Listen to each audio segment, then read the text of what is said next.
Now we are standing on Eora country, and I just wanted to acknowledge that that fact.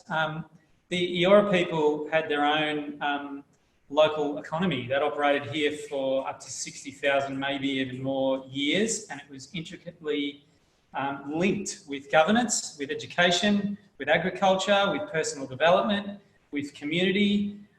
It was intergenerational, and it was quite amazing, and we have a lot to learn. I also got incredibly inspired by the book Pemulwuy, which is about an Eora warrior who was here in 1788. And I just want to mention to the interwebs that someone needs to make the movie. But you should get the book. He's way cooler than William Wallace. So we are on Eora country. And I am from bHive Cooperative. I'm from Jaja-Rung country. And we are setting up something that we hope will emulate that 60,000-year-old economy. Local people and local place and local economy. Now, we've been working on bHive for a while now.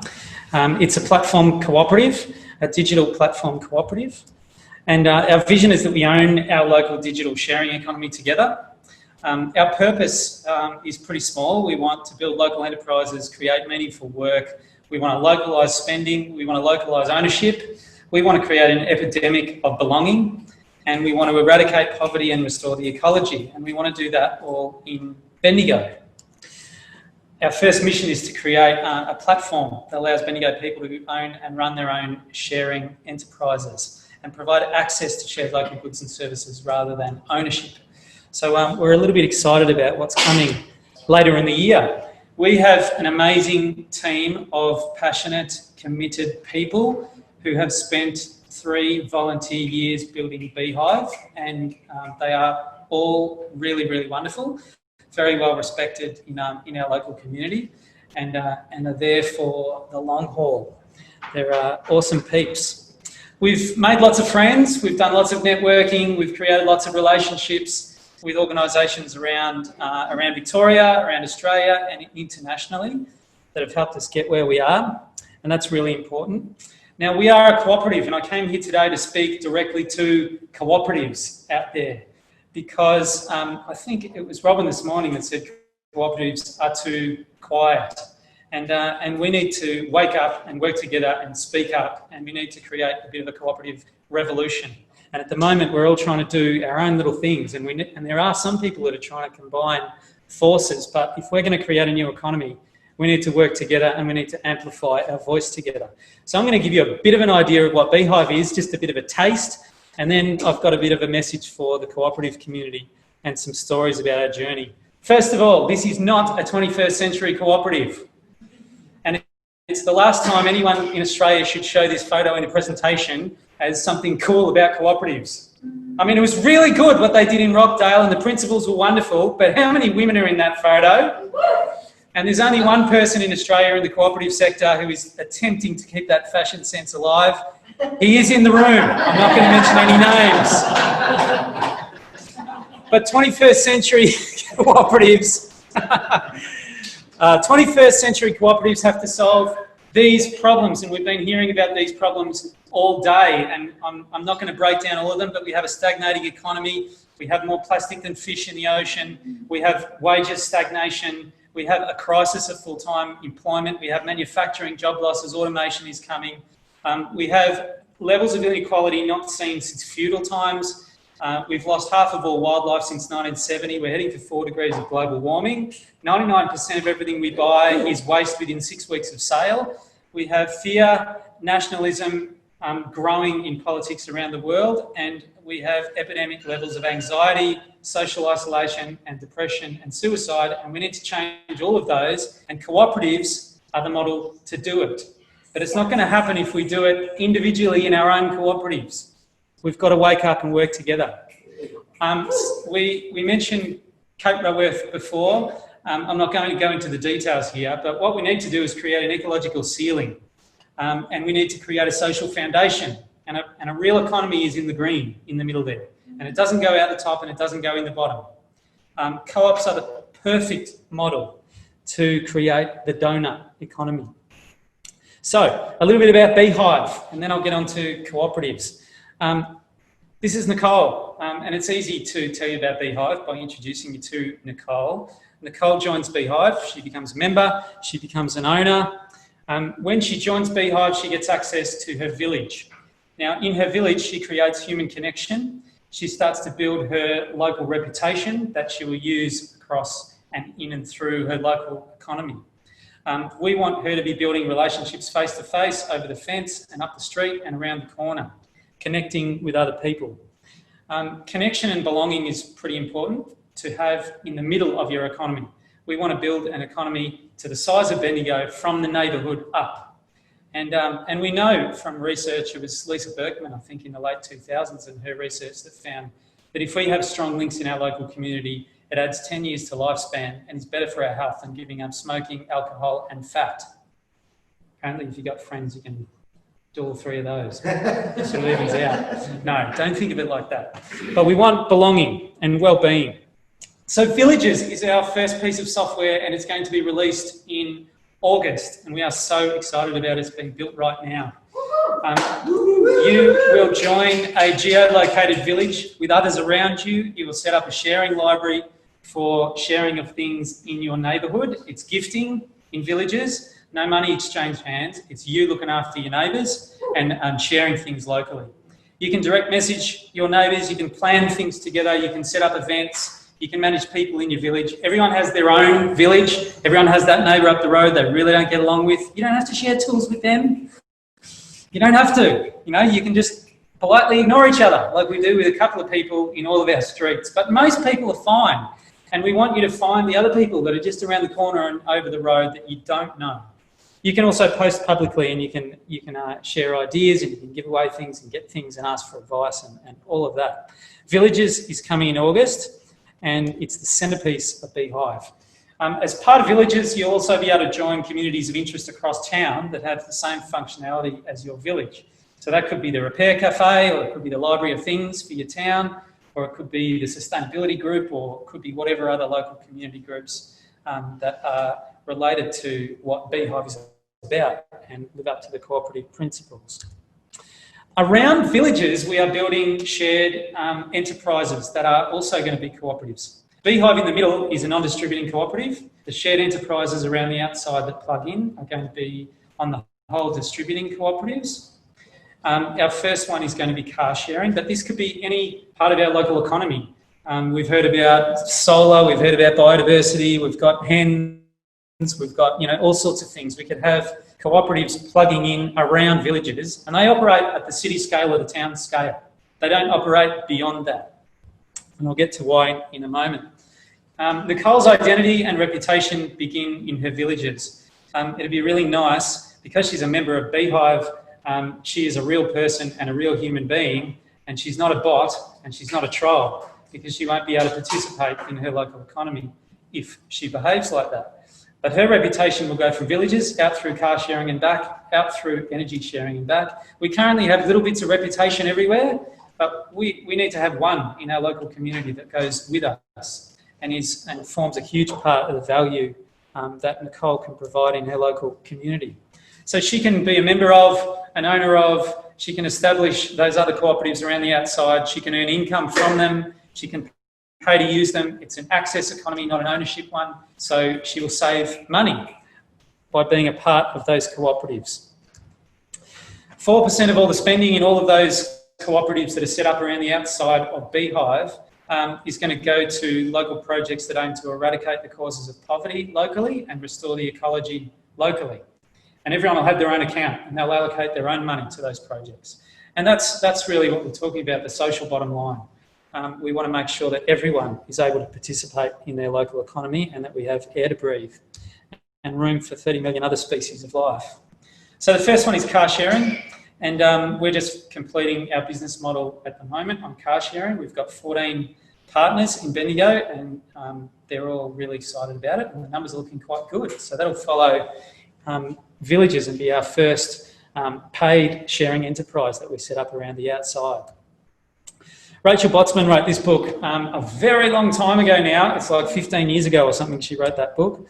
But the value of the Australian sharing economy is growing all of the time. It's worth $15 billion. But if it's owned by a couple of shareholders in New York, it's not actually helping all that much.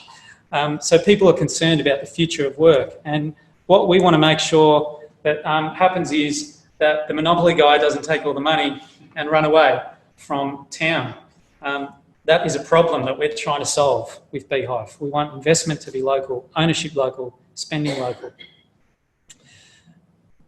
When you have a look at Bendigo, we're a town of 115,000 people. We spend $2.5 billion a year on goods and services in Bendigo. Imagine if we could relocalise some of that. We don't have to extract money from anywhere. Everyone is already spending that money in Bendigo. Imagine if it was relocalised and circulated and we had a flow of capital and a flow of money locally rather than money leaving town. And, you know, everyone's seen that little blackboard out the front of the cafe that says, if you spend money here, you're putting kids through school and you're supporting your local community. We should do that with our whole economy. The money that we're spending, a lot of the money that we spend in Bendigo, it leaves Bendigo, it leaves Victoria, it leaves Australia. It often then goes to the richest people in the world and leaves circulation. And we need it local and we need it spreading around. And that really excites us in the long term. Michael Schumann is a globally recognised expert on community economics. He's coming to Australia again in April, May, I think. But he has these 4 local rules. We maximise local ownership, we maximise local diversity, we spread models of triple bottom line success, and we create an entrepreneurial ecosystem. And what we're trying to do in bHive is be an incubator for that entrepreneurial ecosystem in Bendigo. But I'm also here today to say we need an entrepreneurial cooperative ecosystem nationally. And we all need to play a part in making that work. He loves bHive too. He gave us this fantastic quote about bHive being an amazing breakthrough tool for supporting local businesses and local economies. But here we are today, and we're at Stakeholders with a Stake. And I want to take you through our journey at bHive as a non-distributing platform cooperative in attempting to raise capital and get going over a 3-year period. And some of these are to get a bit of a laugh. These are things, they're actually not things that people have said to us, but it's like a comedic version of what we think they meant when they were speaking to us, so that this whole room can have a good laugh together, and it's quite cathartic. So, this is our capital raising journey. We had a pitch night. This was 2016, late 2016. We had 120 people coming Bendigo. We found our crowd. We pulled them all into a new bar that was fantastic. And these wonderful local people in our crowd gave us $35,000 in donations, which enabled us to set up our organisation. So that was awesome, got us going. Last year, we were awarded the $60,000 Bendigo Big Ideas grant to get villages up and running, and that has enabled us to get our software to be built, which is brilliant. And we raised $30,000 for our car sharing feasibility study. And so that's been basically a fee-for-service job to get that going. That's 8 partners with Fleet in Bendigo who are really interested in car sharing and fleet, but they're also interested in shared mobility for Bendigo and their assets being available to the community and helping us solve some of our transport issues. So bHive has raised $125,000 in 3 years, which has been enough for us to get villages coming in August, which is pretty exciting, enough to validate a business model on car sharing, which will then come. We still have a volunteer board who've spent 3 years of our lives building this up, and which is amazing. I mean, we are totally amazing, but we also can't do that forever. And $125,000 is not a lot of money when you think about some of the money that is splashed out there. The money we spend on pokies or the money we spend on alcohol or whatever. It'd be nice if some of that was going to amazing cooperative ideas. So here's a bit of a thing. What if bHive could raise $1 million? Well, we would be able to, over a 10-year period, set up a $10 million cooperative. We'd have 4 sharing enterprises turning over $34 million in Bendigo. We'd have a replicable model for local places everywhere. We don't want to own bHive. We want to change the nature of scale. We want bHive to be replicable by communities everywhere, and all of the ownership and all of the value for other communities to stay in the other communities. A totally different idea of scale and growth. Bendigo's one will grow to the size of Bendigo, and it doesn't have to grow anymore. We'll pay back the $1 million with interest. Cooperatives, once they get going, can do that fine. We'll raise further capital from members. We'll help fund and incubate more cooperatives. Now, hands up if your cooperative could also do with $1 million and could change the world with $1 million. Yeah, and we've heard from so many wonderful cooperatives today, and I want to give you all $1 million because you could solve some of the big problems that we have. So, our journey of meeting with capital. We've probably had 60 conversations over the last 3 years with potential investors. I've picked on social impact investors, but it's nearly been all investors that we've spoken to. That's a Star Wars reference for those who don't get that. Episode 1, Episode 3, yeah. So these are some of the things that people have said to us. You need to get your wonderful idea in the marketplace fast so you can pivot quickly to a money-making idea. No money, but come and speak to us if you want rocket fuel under you. As Janelle Orsi said, don't feed the billionaires. Someone else quoted Janelle before too. She's a totally amazing human. I'll build your tech and rent it to you. That was a good one. Let's steal the software from that cooperative and rip it off here. That was a local investor. You can't make money from your villagey thing. Build our for-profit idea instead. We'll make you rich. That was another one. There's plenty of enlightened capital out there. Just change your business model to a for-profit and we'll help you get it. You let us do it. People like you never achieve anything. I know, that one hurt. That one's going on my gravestone eventually. Great social impact, but I need a 15% return in an ownership stake. And then they ran off.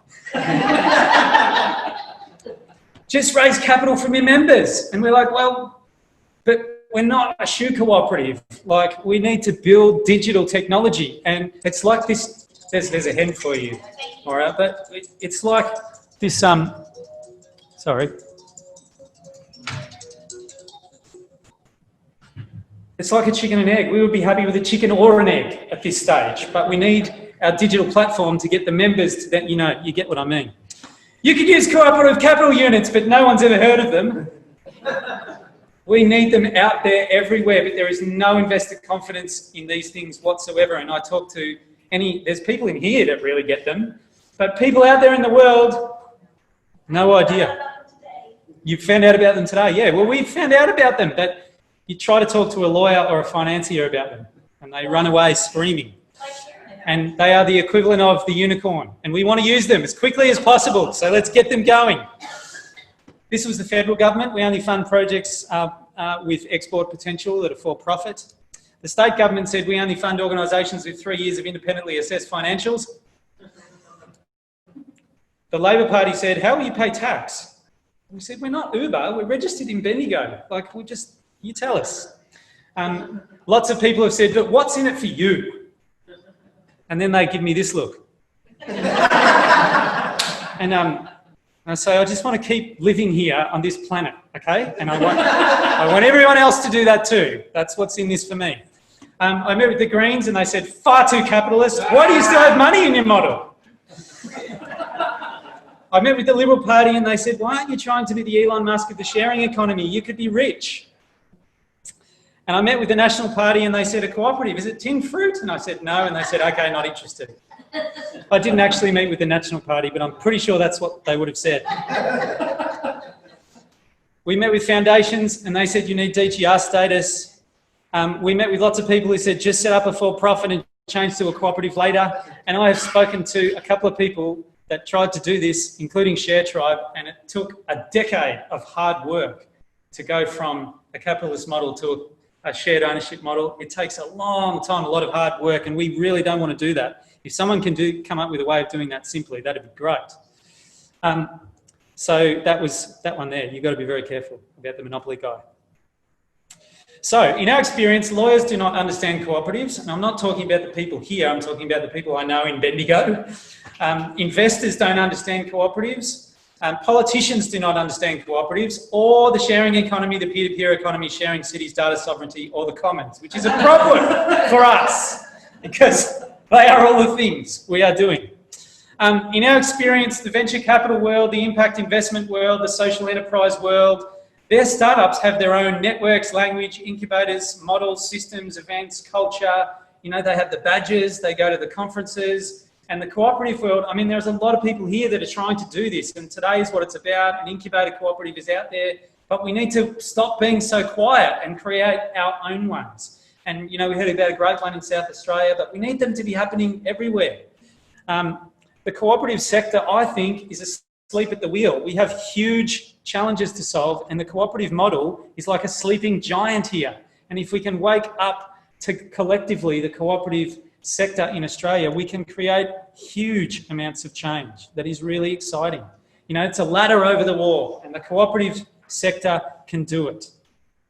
So I'm here today to say these 6 things about cooperatives. We need to redefine our sector, and we need to come together as a cooperative sector, and we need to recreate the Australian economy. We need to support cooperatives to develop locally, and we need to help cooperatives that are there currently to get them to help fund the new cooperatives, and the new ones that form need to help fund the new cooperatives again. We need to look at startup incubation in Australia for cooperatives and provide cooperatives in local place with the support, encouragement and resources they need to get going in their local place. Community development style, not a top-down style, but find out what the gaps are and help those local cooperatives form and emerge in local place. We need to change the nature of investment, whether it's cooperative bonds or whether it's cooperative startup capital or cooperative growth capital or CCUs or capped return investment or cooperative capital crowdfunding, or whether it's like hybrid models or whatever it is. We need to get them going and get them understood by people and people participating in them. And we need to do that very quickly. Each successful cooperative can help fund the next cooperative and the next group of cooperatives. We need to change the nature of open source technology, and Jose was talking about global open source ideas. Well, what we want to do with bHive is all the tech that we create, we want to give to any other local place that wants it. We just want to do Bendigo.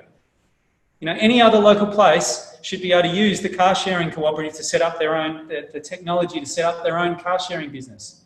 And they should be able to use villages, and they should be able to use renewable energy cooperative technology and software in their own local places. So we need to change the nature of technology and open source technology. Cooperatives can actually solve so many of the problems we have. You know, if you own the cooperative, data sovereignty is really, really important to you, and you can control data sovereignty. You know, we can control bots, and we can control trolls, and we can control online advertising, and we can control who our data is sold to. We need to work together on that one and quite quickly. We need to look at the future of work, and we need to sing from the parapets of every building in Australia about the future of work and how cooperatives can help with that. Because if you own your work and you work in your work and you are creating value for your work and you're getting value back from your work and you're paying to use the services of your work, it totally changes the future of work. And we need to be telling this story a lot louder and a lot clearer. And the last one is scale and growth. I mentioned this before. Cooperatives need to grow like a tree in place and grow to the size of that place, and then not worry about growth anymore, worry about spreading seeds to other places. That's how we need to grow a cooperative economy. And it totally changes the nature of scale. We need to look at different economic sectors in local place and grow them as cooperatives like a tree rooted in local place. And we need to lift our eyes and say, how can we help this happen somewhere else? This is a map of the cooperative sector in Australia in 2040. It's networked, it's collaborating, it's communicating, it's sharing access to resources. Janine Benyus from Biomimicry calls this the Wood Wide Web. This is what forests do. We've been told for too long that the economy is about competition, and it's not. Nature actually collaborates. Nature works together, and nature shares. And the story of the Wood Wide Web is quite amazing, of sharing information and sharing resources and sharing ideas and right through a forest network. And this is what we need to create in the cooperative sector, a thriving cooperative ecosystem that can totally recreate our Australian economy to solve those big problems that we have.